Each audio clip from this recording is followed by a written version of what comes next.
Greetings comic book fans and welcome to my comic book reviews for the 4th week of July 2015. I'm Jason and this week I've got 15 books to review. 13 books that came out last week, 1 book that came out the week before and 1 book that came out a month ago. So without further ado, let's get to those reviews. So we're kicking it off with DC and I have 4 books this week from DC to review.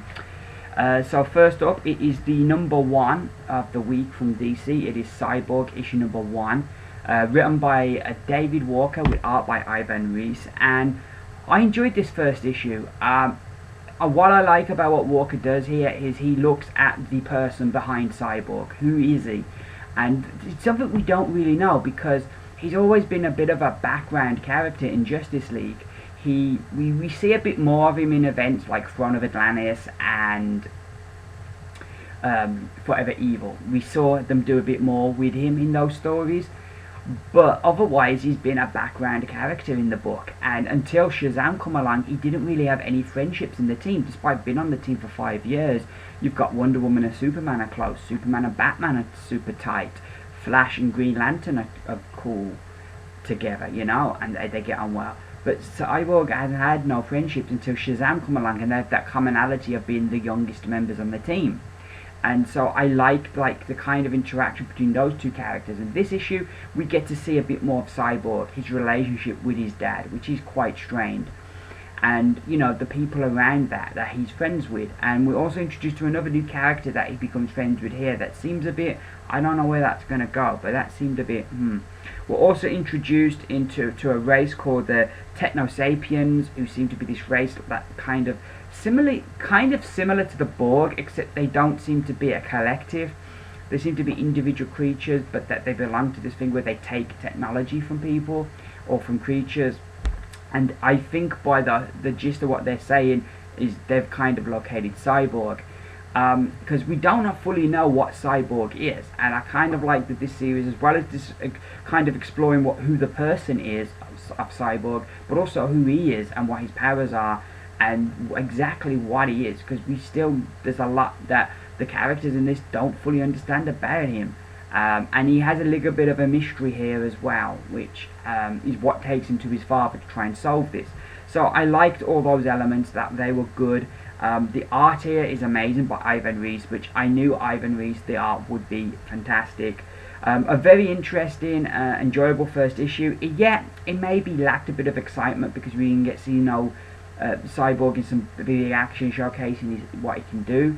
We kind of get it recanted in like, oh, this happened, looking back, rather than, so maybe in that way it did lack a bit of oomph that really made this an amazing number 1, but it's still a very good number 1, a very good starting place, and I'm going to give Cyborg issue number 1 4 stars out of 5.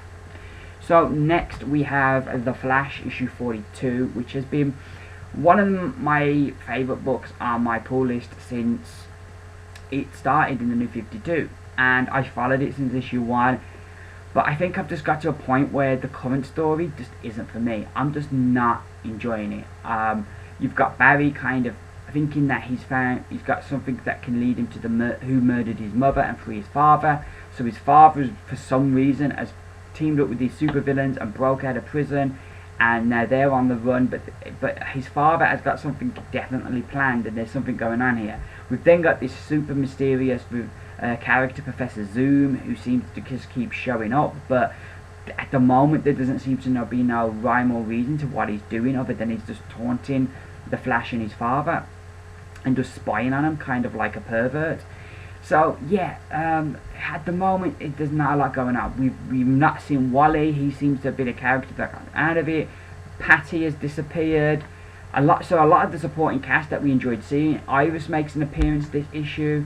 But even so, it just seems to be like, I just don't know, I'm just not feeling this current story. The art by Brett Booth here is really great. I still like Barry Allen as a character, but for me, this story isn't me, so I think I'm going to check out on this book and come back to it where maybe after this arc, and maybe things will pick up for me. But I'm going to give The Flash issue 42 2 stars out of 5. Next up we have Justice League 3001 issue number 2. This was just a lot of fun. I really enjoyed this book. It doesn't take itself too seriously, and it just is fantastic. So much humour in this book, so much fun, and that's what it gives the reader. So much humour and so much fun. I love the interactions between the characters. There's some really great funny moments. You've got Ariel Masters, who's been possessed by the evil Lois Lane, and she's trying to plot the downfall of the Justice League, but they keep overcoming things, and it's like really funny to see. We've got the interactions between the characters that are not quite themselves. The art, so yeah, the art here just works for the comic. I just really overall just always have a hoot and always really enjoy this book. I would have the slight little concern that maybe there's too many characters, because again, we don't get to see Hal Jordan, we don't get to see Firestorm, we don't get to see Blue Beetle, and we don't get to see Booster Gold, as the story really concentrates on what's going on with the Starro kind of part of the storyline and the introduction of Supergirl. And so I am a bit concerned that there's too many characters that we're not getting, that to get around them probably is going to fragment the book too much, and to make the book flow, it's difficult to incorporate that into it. Interested to see where it goes, but this book is always a lot of fun, and that's only a slight concern. And maybe by the time, you know, we've got to the end of the first arc, we'll have seen all the characters, and that won't be as so much of an issue. But really enjoying this book. I give Justice League 3001 issue number 2 5 stars out of 5. So our final DC book of the week, it is Grayson issue number 8. This is a $3.99 book now. Like the Flash, that it's gone up $1. With the Flash, I don't know how much kind of my disappointment with the Flash is kind of because it's gone up $1. That maybe subconsciously, because certainly it's not something I deliberately do, but subconsciously I'm paying more for it, so I'm expecting more from it, and my patience isn't as big as it would have been previously. I don't know if that's a thing, but certainly, while that has been an issue, the last 2 issues of The Flash I've not enjoyed, I have still been enjoying Grayson, which is a book I recently jumped back on. I was disappointed, however, this issue with the showdown. We get to see for the first time since Forever Evil, Grayson and Lex Luthor coming face to face, and I was disappointed with that showdown. It didn't live up. I thought that, you know, he was here to kind of, because Batman's supposedly dead, and I thought that that was why Luthor's here. But it's not, you know, so that all kind of felt a bit, you know, yeah, it was disappointing. I was expecting more dialogue, more kind of fireworks, if you will, but it was quite disappointing what we got. Other than that, I'm really enjoying this story. The whole thing of like somebody's killing secret agents and it's people where Grayson has been, I'm loving that, not knowing who we can trust. All the characters in this book, the main characters, are really well crafted. Grayson comes across as a really likable guy, even though he's a bit of a show-off at times. I don't think it's so much of a show-off, it's showmanship. You know, being an acrobat in the circus, he's still got that whole kind of showmanship thing. But he comes across as a really likable guy who always tries to do the right thing. And then you've got his supporting cast of characters who are interesting in their own right. And, you know, I'm just really liking where the story's going with each of these characters at the moment, and I'm super intrigued in where it's heading. The art in this is great. Mikhail Yanin is just so great on the art, and I really enjoy seeing his art. And all, I enjoyed this one, even though at the beginning I was a bit disappointed with the Lex Grayson stuff. The rest of the issue, the rest of the story, I'm really enjoying. And the kind of whole vibe of not knowing who you can trust right now is making the book really interesting. So I give Grayson issue number 10 4 stars out of 5. So those are DC. Next up, it's the Indies. So just 3 indie books to review this week, and we're going to kick it off with Valiant Comics, and we have Ivar, always fantastic, Ivar Timewalker issue number 7. This is one of my favourite books right now. If I had to make a top 10 books, if I had to take my pull list and I could only get 10 of the books on my pull list every month and the rest I had to drop, this would be one of the books I'd continue getting. I'm really enjoying this. Ivar Timewalker. This issue, we have again loads of great stuff happening. It's just a great series with great art. I love where they're heading with the Neela, because like her past version has met her future version, and her future version is totally ruthless and evil, and kind of Neela's coming round to the fact that yeah, maybe Ivar was right.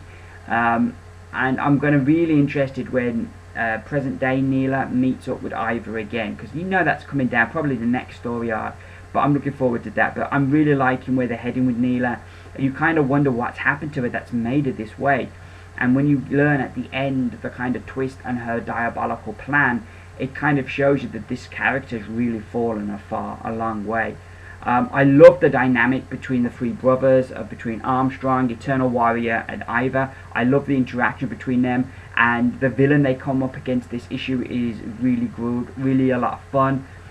Kind of like a one-issue villain. And all in all, it's every issue just really delivers and is enjoyable. And I'm going to give Ivar Timewalker issue number 7 5 stars out of 5. Our other Valiant book of the week is Book of Death, The Fall of Bloodshot, issue number 1. This is the variant cover, so I like the variants, so I had that one. I'm not really a big one for variants, but I do like what DC do, where they have a theme each month. I like that, but I'm not one for like going out and paying extra for them. So this was the same price. I don't know how they decide which variants like cost more and which ones don't. I suppose it's how many issues they have to buy to get the variants probably decide the price. But anywho, getting into this book, for those of you that haven't read Book of Death, what Book of Death is this character called the Geomancer, who is the guardian of Earth kinda, and talks to the Earth and knows what's wrong with it and what it needs. The Geomancer from the future has come to the present day, and they have with them this Book of Death, this Book of the Geomancer, which tells how everybody's going to die and what's going to happen and everything. But only the Geomancer can read it. And so we've got this event at the moment, Book of Death, that is set around the Geomancer, with the Geomancer from the present day and the Geomancer from the future kind of colliding. And each month we're kind of, while we've got this event, we're getting these one-shots which look at the death of a different character in the future. So this issue we get the fall of Bloodshot, and I really like the journey of the story we get here. They kind of have him kind of recanting his past and kind of telling the story from the future, from the point where he's going to die. He's kind of looking back and recanting what's happened. We get some really interesting tales and journeys, and it's done in a nice way, to, you know, where you don't feel it's too rushed, but it doesn't linger too much either on each event, which is really cool. The way he dies at the end, because obviously it's called The Fall of Bloodshot, so you know the dude's going to die. The way he dies at the end is not what you expect through the book, and it kind of, I like the way that they tie that up into a poignant moment, and so like how his life didn't turn out to be how you expected, so his death doesn't either. I enjoyed this. It didn't blow me away, but I did enjoy it a lot, and I enjoyed the journey. And I'm going to give Book of Death, The Fall of Bloodshot, issue number 1, 4 stars out of 5. So our final indie book of the week from Image is Wolf, issue number 1. First things first, this book was a fantastic bargain. You get, like, I don't know how, if you can see how thick, it was $4.99. I'm not sure how many pages, but I imagine it's like a double issue. It's like 2 months issues in one. It's a super thick book. So while I'm not a fan of $4.99 books, this is one of those times where it's just an absolute bargain. And I always say this, but I think Image just offer the best value in comics. You look at the prices that they sell their trades for, the first issues of their trades. You look at the majority of their books. I don't think there's many books that they have that are $3.99. And you look at how many pages they do for their first issues, and this is the first time I've really seen an Image first issue where they've charged more, which you can understand because it's a lot thicker, but they always tend to give you extra pages for a first issue anyway for the same price. So Image to me are just the best value in comics. Initially this book I wasn't that interested in, because it kind of sounded a same, like you have this guy investigating, you know, paranormal stuff. It's kind of been overdone. So, and I wasn't that in that kind of enamored or curious about it. But when I saw the value that you get here, I thought, I've got to check that out. That's just value for money there, so I'm going to check it out. And I'm absolutely glad I did. First part of the book, it's kind of setting up stuff, and I wasn't quite in it, and I was reading it, and I was kind of like, nah, I don't think I'm going to get the next one of this. And then midway through, we get to this bit where he goes to this old guy's house, where our main character, Anton Wolf, we've had all the shenanigans, and he's got there to this old man's house, and the guy is basically, he's hiring him because Anton can speak to the dead, speak to ghosts, and this guy's killed a woman, and he wants him to do something. What it is he wants him to do, we don't know. We never get privy to that. So that was where it started to grab me. And then we get this girl, kind of, there's been this strange murder, and this girl was somehow involved, and she obviously, it seems, is guided by spirits of some kind, and she jumps out of this car. We then jump back to Anton, and we get to see him. He's having dreams about being in the army, and then his friend comes round, Freddy, which you can see he's not quite fully human. He's Freddy, and he's having problem with his landlords who happen to be vampires. So Anton goes round to kind of sort out what's going down, and that kind of ends in this big cliffhanger as Anton kind of hears the scream from behind a door, and it kind of it goes to black as we're gonna have to wait to see what happens there. And then we come back to the story with the girl, and as she turns up at Anton's. So all in all, by the end, I was super hooked. You've got kind of 3 stories with the one character going on, which is going to be really interesting how they balance them out in the future. But you've got 3 stories going on, and I'm curious about all of them to see where they're going to go and what's happening. Also, the character of Anton seems an interesting character with this past of in the army, and I'm looking forward to finding out more about him. So all in all, I ended up really enjoying this book. And I'm definitely going to get the next issue. Slow to start, it did take me a bit to get into it, but by the end I was hooked, and I'm going to give Wolf issue number 1 4 stars out of 5. So those are my indie books of the week. Next up, let's make it Marvel. So Marvel, big stack of Marvel books this week. We've got about 7 books to get through. The biggest part of my pull this week from Marvel. We're going to kick things off with a book from, I think about a month ago. It is E is for Extinction issue number 1. I've recently on the Marvel Unlimited app been rereading the new X-Men run from Grant Morrison. The Marvel Unlimited app is a great way to be able to read those old stories from different comics, because you pay like $10 a month, I think it is, works out about £6, and you can read kind of practically anything. The newest books are 6 months old, but they've got their back catalogue. All the big titles like Avengers and X-Men and Iron Man, Spider-Man, Daredevil, Thor, they're all on there, all the big titles. You can search for like your favourite writer, and it'll have all their comics on there, or character, or you can just search for a series. And I did initially, when I first had Marvel Unlimited, I had problems where I'd switched my tablet on, and if I wasn't connected to the internet, I wouldn't be able to access my books, even the books that it says you can read offline, that there's like 12 books you can save to read offline, and it wasn't showing up. Now that seems to be fixed, and that doesn't seem to be a problem, that even if off the internet, I still have those 12 books that I can read. So that's sorted itself out. So like I'm going on a tangent, I'm sorry, I get distracted easily. Anywho, getting back to this book, so I've been reading the original, so this is very fresh in my mind. Certainly the first part of the series, which is what I've read so far. So I went back to picked this up. The first thing that really struck me about it is I like a few of these books in the Secret Wars, because originally when they announced it like a year ago, I thought like they were going to be continuations where the worlds had been plucked like near the end of their story and planted on Battleworld, so these were like continuations of the stories. But what we've got, rather than them being continuations, they're more like what if stories. What if this happened and so the story goes different? And in the case of this, there's a point in the first issue of Grant Morrison's run on New X-Men, which is part 1 of Extinction, where Charles Xavier threatens to shoot himself in the head. The first time Cassandra Nova kind of tries to take him over.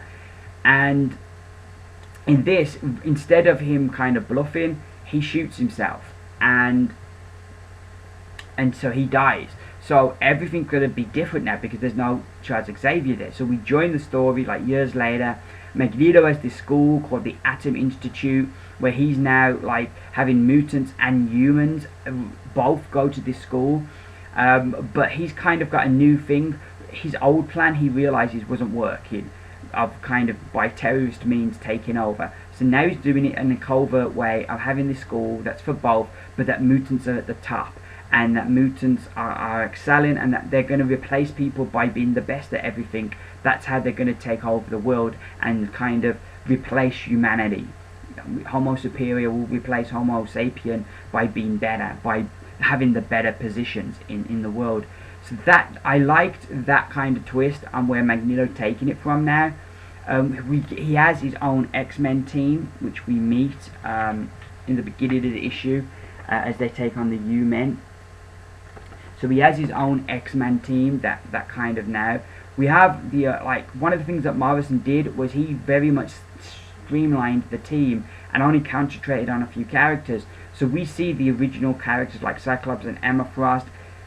They're like kind of a bit out of shape now, and the kind of the students look down on them. When they turn up, they kind of look down on them now. They don't respect them as like the originals. But like their powers aren't quite working, and we don't quite know why. We have Jean Grey, who's now in an egg that Magneto's keeping in the basement, and we have Beast, who's working in a fertility clinic as people now want to have mutant babies. That they know that if your baby is Homo sapien, it's going to be a disadvantage. It needs to, so they go to this. Oh, excuse me. Oh, excuse me. They go to the fertility clinic to find out that their kid's going to be a mutant. And it's kind of like a nice kind of twist, and a kind of ironic twist in that Xavier, his kind of whole thing was peaceful coexistence, and now it's accepted to have a mutant baby, and even kind of preferred, and he's dead. He wasn't around to see that come about, and I kind of like that twist on the tail. Reading this, one of the things that hit me as well was how much it gets in tone and in look similar to the original. The art here is very similar to the original art, but it still has its own kind of thing going on, but it does have the feel of the original, and the way the story is written as well still very much captures the original. So if you was a fan of the original, and I think you would enjoy this, once you get your head around this is more of a what if than a continuation. I'm just checking my notes, make sure I get everything. So yeah, I found this a very enjoyable start to the series. I'm hoping in future issues we're going to get more of the history of what's happened, because there's things that have happened between characters here that happened off panel. Like what's happened to Cassandra Nova. She was such a big villain in this first story that I'm really interested what happened to her character. Did Magneto manage to take her out? So like, did Genosha still get destroyed, or is that why the world is how it is now, because Genosha didn't get destroyed? So there's a lot of questions that I'm hoping we're going to get answered in the future, but I enjoyed this first issue, and I'm going to give E for Extinction, issue number 1, 4 stars out of 5. So next up we have Ant-Man Annual, issue number 1. This came out I think a few weeks ago. It very much has the feel of the film, the way the character is written. Nick Spencer definitely has the feel. So if you enjoyed the film, I think you'd enjoy this. The basic story here is that Ant-Man has found out that Hank Pym's died, which apparently happened in a graphic novel called Rage of Ultron, which I didn't know. I thought that was kind of like an Elseworld kind of story. I didn't realise it was set in the proper Marvel universe, but he died in that story, so Hank is kind of mourning him and remembering the last time they kind of encountered each other. as an enjoyable story. Scott Lang's very likable character and comes across likable here. I particularly like the banter between him, Grizzly, and Machine Smith at the beginning. I thought that was a lot of fun. The team up in here was really good, and seeing Egghead again as a villain was fantastic. I enjoyed that. The end is interesting, and I'm thinking it's going to be picked up when Spencer comes back with the Ant-Man series, when they relaunch all the Marvel books. But yeah, I enjoyed this a lot. It was a lot of fun, and I'm going to give it 5 stars out of 5. Definitely worth a pick up if you enjoyed the film. So our first book for this week, we have Uncanny X-Men, issue number 35. And this issue is kind of like a one-shot kind of story. We saw the young kids that Cyclops kind of took under his wing. He tried to leave them at the Jean Grey school because he didn't feel he was a good enough teacher. But they went out on their own to be a team. This kind of shows what happens to them. And I like the journey, again, the journey of the story. I really enjoyed. And where it ends up was really good. And it kind of, it feels like Bendis is going around now tying up all the loose ends, and this kind of ties up with these, because it would have been a bit like them to just accept things, would have been a bit uncharacteristic for them. So I like what they've done here, and kind of where they end up really works out really well. I have not got a clue what the cover means. Again, it's another cover that is meaningless, has nothing to do with what's inside. The thing I came away most from this issue is who knew Goldborst could be so cool. As he is in this issue, he kind of steps up as the main kind of character in this issue, and I liked that. And I'm interested to see what happens to these kids, but I thought this was a fun issue, and I'm going to give it 4 stars out of 5. So next up we have Magneto, issue number 20, which continues the Last Day story. I think this is the 3rd issue of his Last Day story. I found this one to be a bit anticlimactic. Last issue built up this big confrontation between Magneto and Briar, and we rejoined the story. They've had the confrontation, and was this the aftermath? And it was a bit disappointing. We've waited all this time, and then we miss it. It was really disappointing, and I felt very let down, unfortunately. And it was a shame, because I think they've done a good job with this book and building that up, and it just didn't work out at the end. It all felt a bit weak and anticlimactic. One of the things Cullen Bunn does with his superhero books is he uses, I'll often have the story jump to the past or jump forward and kind of jump around in time to tell his story. Sometimes this doesn't work. You read, for me, Deadpool's Secret Wars issue 1 was a case in point where it didn't work. But you look at his run on Magneto, and it's really where he's got that really good with this series, and he uses it well to kind of uses something from the past to then we jump to the present, and it kind of reinforces something in the present what we've just learnt from the past, and that works again really well here. Where the issue falls down for me is, while that technique works well, it just felt like the story didn't move any further forward this issue.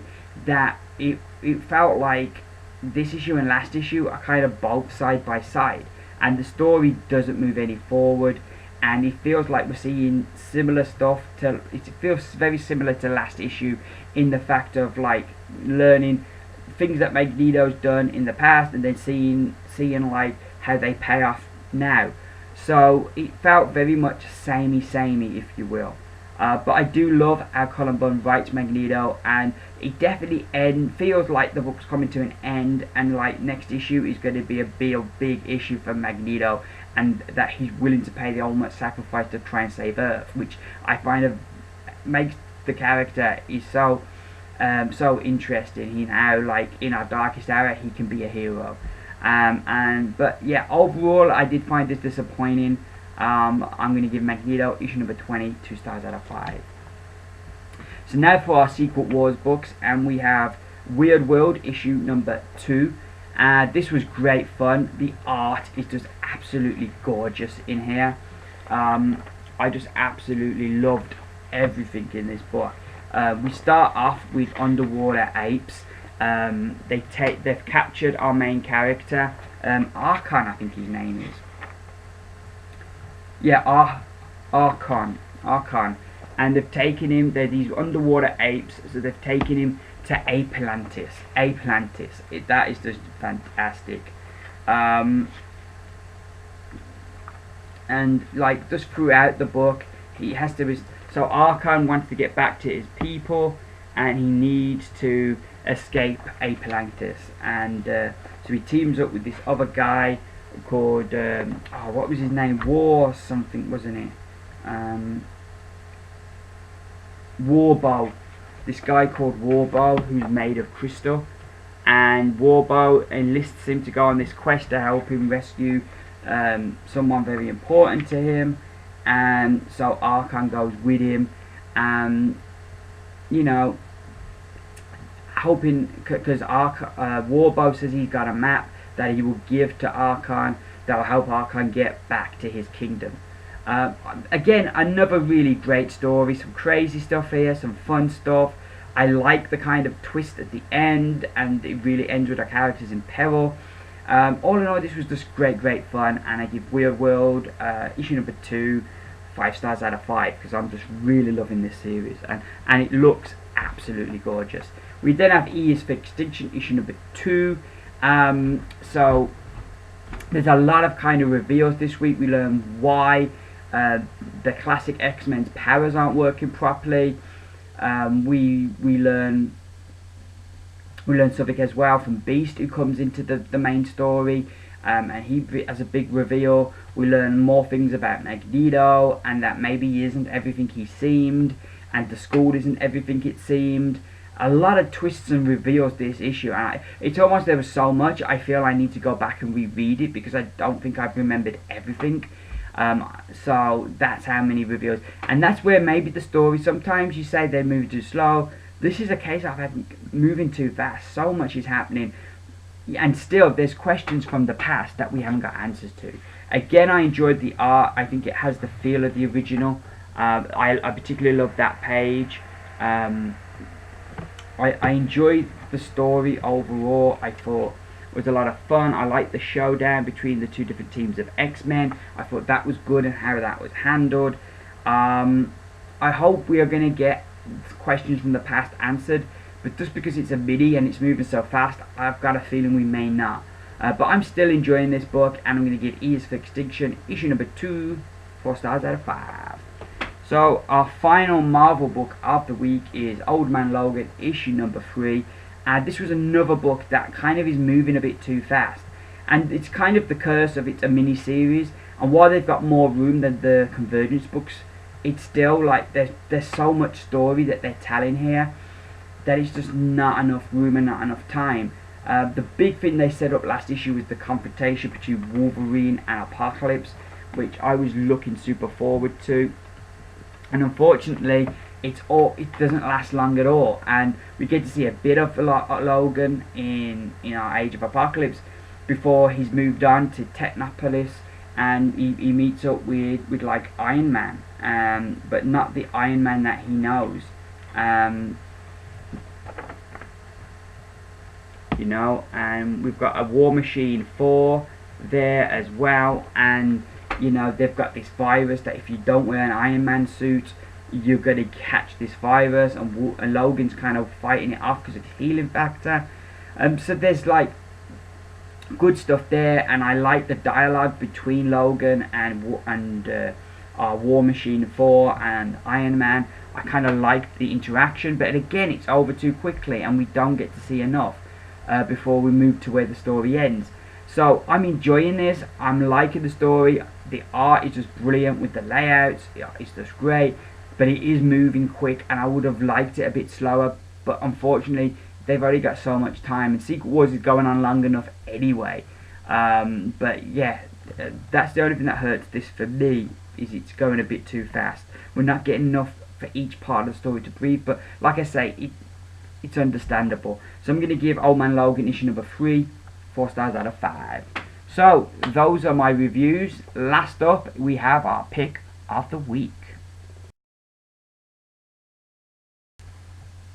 So my pick of the week for the 4th week of July 2015 is Birthright issue number 9. This was just another great issue. This series has just been consistent from the beginning, and the deeper we get in, the better it gets. This issue, for me, the thing that I enjoyed most about this issue is this question of, can Mikey be saved?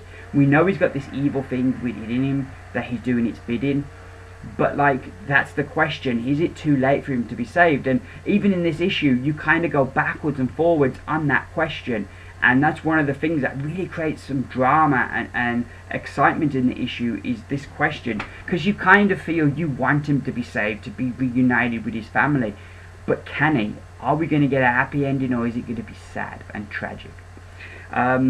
The end of this issue is great. We get a couple of really great twists and cliffhangers that just have me salivating for the next issue. And this is one book where I'm super excited for the future. I think of like the question of like, can Mikey be saved? I'm looking forward to seeing that resolved. I'm looking forward to Mikey meeting his mother again now that she believes he is her son. Seeing Mikey come face to face with his wife, and seeing she's pregnant. Is that going to be the key to saving him? The showdown between him and Brennan, when Brennan kind of confronts him about this evil thing that's within him. I'm really, really looking forward to all of those things, seeing how they're realised. And I can't think off the top of my head any other book where I'm as excited for where it's going. You know, most books you kind of just enjoying the here and now, but this book has so much great stuff that you're just super excited where it's going. But each issue is still really great as well. Loving this, and yeah, it's my pick of the week. I give Birthright issue number 9 is my pick of the week for the 4th week of July 2015. So here we are at the end of my video, which can only mean one thing. It is time for company of the week. Sorry. For those of you that are new to my video, you know what company of the week is what I do each week. I take all the Marvel books I've reviewed, I add the scores together, I divide it by the number of books, and that gives me an average score for the Marvel books. I do the same then for DC and the Indies, and then we see which is the company of the week. So this week in 3rd place are DC Comics with a 3.7 average rating. I felt the Flash rating dragged it down this week. We then have in 2nd place Marvel with an average rating of 4. It was Magneto's rating that dragged that down. But in 1st place with an average rating of 4.5 with the Indies, which were this week, it was just Valiant and Image. So they're my company of the week combined for those two, as they get that 4.5. You know, there wasn't a weak book really this week. You know, Fall of the Bloodshot and Wolf both got 4 average rated. Ivar Timewalker got a 5, and of course, you know, Birthright was my pick of the week. So yeah, the Indies were company of the week this week. So that's me done. I've got back, me and my wife had our 2nd anniversary, and we went to Cardiff. Of course, that saw me go to the Doctor Who experience, where I got this lovely jacket and this lovely t-shirt with all the names of the different doctors on it. The other thing that I was able to explore, there were a few really nice comic shops in Cardiff. There was their own Forbidden Planet, which the Birmingham Forbidden Planet has recently moved, and their new place is super swanky. But I was really, the couple of times I've been to Cardiff, I've really been impressed with their Forbidden Planet. They have a lot more back issues on the shelf, and I was able, from Forbidden Planet, to pick up Ant-Man issue number 5. So I was super psyched about that as I was looking for that. I then found another great comic shop that is opposite the train station, called Comic Guru, and it had the other issues I needed. So we have issue number 2 of Ant-Man, we have issue number 3, and we have issue number 4. So I've got all my Ant-Man now. I haven't got issue number 1 yet, but I've read it on Marvel Unlimited. So I'm not particularly a rush for that. I'll wait for because at the moment some of the prices for that are a bit crazy. So I'm not in a rush. I'm going to wait until I see one for the price I have, because I've read it. You know, I've read it on the Marvel Unlimited app. So I'm not in as much of a rush for that, but I would like to get that eventually. So yeah, so that was super great for my anniversary. So yeah, I think that's pretty much it. I will be back on New Comic Book Day with a comic haul. This week I think I've got about 15 books coming out this week. So that should be up on Wednesday. And then hopefully some point maybe of the weekend, beginning of next week, I'll be up with a review video. So thank you very much for watching. If you enjoyed the video, give me those beautiful thumbs up. Let me know you like what I'm doing. I will see you all again soon. Thank you for watching. I've been Jason. This has been my comic book reviews. Bye for now.